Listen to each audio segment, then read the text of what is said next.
Rajesh Krishnan sir ಅವ್ರದ್ದೇ show ಇದು ಸರಿಗಮಪ. ಅವ್ರ ಮನೆಗೆ ನಾವೇ ಹೋಗಿದ್ವಿ ಅಷ್ಟೇ.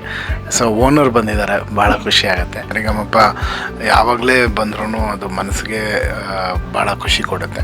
ಹೊಸದಂದ್ರೇ 6 to 60 ನಿಮಗೆ ಚಿಕ್ಕ ಮಗುವಿಂದ ಹಿಡಿದು 60 ವರ್ಷದ ಇವರು ಕಂಟೆಸ್ಟೆಂಟ್ಸ್ ಇರ್ತಾರೆ. ಸೊ ಅದರಲ್ಲೇ ವೆರೈಟೀಸ್ ಸಿಗುತ್ತೆ. I am excited. ನನಗೂ ಗೊತ್ತಿಲ್ಲ ಯಾರ್ಯಾರು ಬಂದಿದ್ದಾರೆ ಅಂತ. I am also excited. Saregamapa season 21 ಶುರುವಾಗ್ತಾ ಇದೆ. ತುಂಬಾನೇ ಎಕ್ಸೈಟ್ಮೆಂಟ್ ಕೂಡ ಇದೆ. ಹೊಸತದೊಂದಿಗೆ ಈ ಬಾರಿ ಸೀಸನ್ನ ಸ್ಟಾರ್ಟ್ ಮಾಡೋದಕ್ಕೆ ಎಲ್ಲ ರೀತಿಯಾದಂತಹ ತಯಾರಿ ನಡೆದಿದೆ. ಇವತ್ತು ನಮ್ಮ ಜೊತೆಗೆ magical music director Arjun Janya sir ಇದ್ದಾರೆ. ಅವರು ಎಷ್ಟು ಎಕ್ಸೈಟೆಡ್ ಆಗಿದ್ದಾರೆ ಅವ್ರನ್ನೇ ಮಾತಾಡ್ಸೋಣ ಬನ್ನಿ.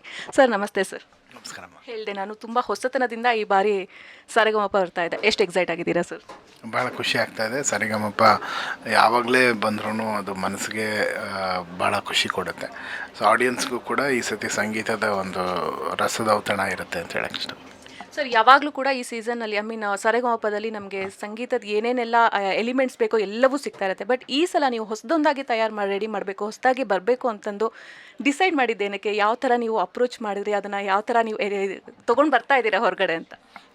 ಹೊಸದಂದ್ರೇ 6 to 60 ನಿಮಗೆ ಚಿಕ್ಕ ಮಗುವಿಂದ ಹಿಡಿದು 60 ವರ್ಷದ ಇವರು ಕಂಟೆಸ್ಟೆಂಟ್ಸ್ ಇರ್ತಾರೆ. ಸೊ ಅದರಲ್ಲೇ ವೆರೈಟೀಸ್ ಸಿಗುತ್ತೆ.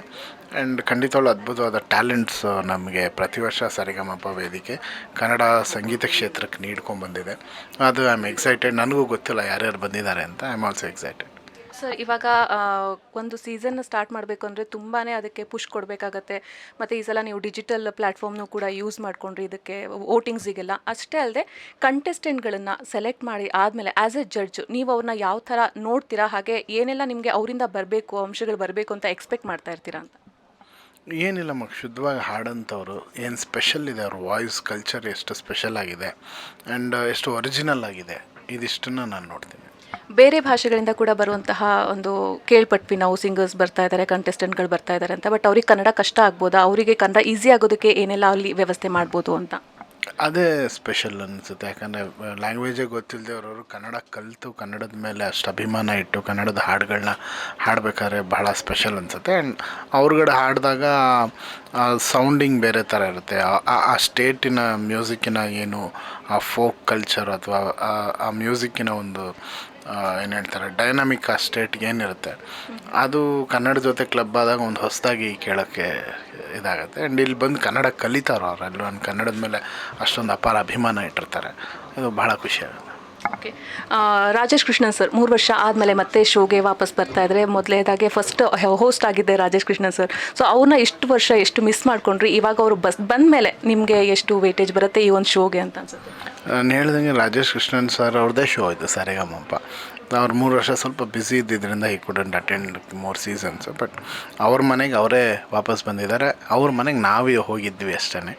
ಸೊ ಓನರ್ ಬಂದಿದ್ದಾರೆ, ಭಾಳ ಖುಷಿ ಆಗುತ್ತೆ. ಆ್ಯಂಡ್ ಅವರಿದ್ದರೆ ಅದು ಶೋಯಿನ ಕಳೆನೇ ಬೇರೆ. ಆ್ಯಂಡ್ ಸಂಗೀತದ ಒಂಥರ ಸಿಹಿಯಾದ ವಾಯ್ಸು ಕನ್ನಡಕ್ಕೆ ಅವರೊಬ್ಬರೇ. ಸೊ ಅವ್ರು ಬಂದಿರೋದು ಭಾಳ ಸಂತೋಷ. ಸರ್ ಒಂದು ಕ್ವಶನ್ BP ಸರ್ಗೂ ನಾನು ಕೇಳಿದೆ. ಇವಾಗ ಕಂಟೆಸ್ಟೆಂಟ್ಗಳಿಗೆ ನೀವೇ 3 ಜನ ಜಡ್ಜಸ್ಸು, ನಿಮ್ಮನ್ನು ಪ್ರತಿ ಸೀಸನಲ್ಲೂ ಕೂಡ ನೋಡಿರ್ತಾರೆ ಅವರು. ಅವ್ರಿಗೆ ನಿಮ್ಮಲ್ಲಿ ಹೊಸತನದ್ದು ಅಂತ ಅನ್ಸೋದಿಲ್ಲ. ಬಟ್ ನಿಮಗೆ ಎಲ್ಲ ಕಂಟೆಸ್ಟೆಂಟ್ಗಳು ಕೂಡ ಹೊಸಬ್ರು, ಅವರ ಟ್ಯಾಲೆಂಟ್ ಹೊಸದಿರುತ್ತೆ, ಅವರ ವಾಯ್ಸ್ ಹೊಸದಿರುತ್ತೆ. ಸೊ ಇದೆಷ್ಟೆಲ್ಲ ಎಷ್ಟು ಚಾಲೆಂಜಿಂಗ್ ಅನಿಸುತ್ತೆ ನಿಮಗೆ? ಇದನ್ನು ನೀವು ಯಾವ ರೀತಿಯಾಗಿ ಮ್ಯಾನೇಜ್ ಮಾಡ್ತೀರಾ, ಹ್ಯಾಂಡಲ್ ಮಾಡ್ತೀರಾ ಅಂತ? ಭಾಳ ಮುಖ್ಯವಾಗಿ ನಾವೇನು ಪ್ರಿಪೇರ್ಡಾಗಿ ಬರೋದೇ ಇಲ್ಲ ಮೇಡಮ್. ಅಂದರೆ ಮ್ಯಾನೇಜ್ ಮಾಡಬೇಕು ಅಥವಾ ಇದು ಮಾಡಬೇಕು ಏನಿಲ್ಲ. ಆ ಸಂದರ್ಭದಲ್ಲಿ ಆ ವ್ಯಕ್ತಿಯಿಂದ ನಾವು ಆ ವ್ಯಕ್ತಿ ನೋಡಿದ್ಮೇಲೆ ಅವ್ರ ಗಾಯನ ಕೇಳಿದ್ಮೇಲೆ ನಮ್ಗೆ ಏನು ಅನಿಸುತ್ತೆ ಅಷ್ಟನ್ನೇ ಮಾತಾಡ್ತೀವಿ. ಯಾವುದು ಪ್ರಿಪೇರ್ ಮಾಡಿಕೊಂಡೇ ಇರಲ್ಲ ನಾವು. ಸೊ ಅದರಿಂದ ನನಗೇನು ಟೆನ್ಷನ್ ಅನಿಸೋದಿಲ್ಲ. Okay sir, thank you so much sir. Thank you.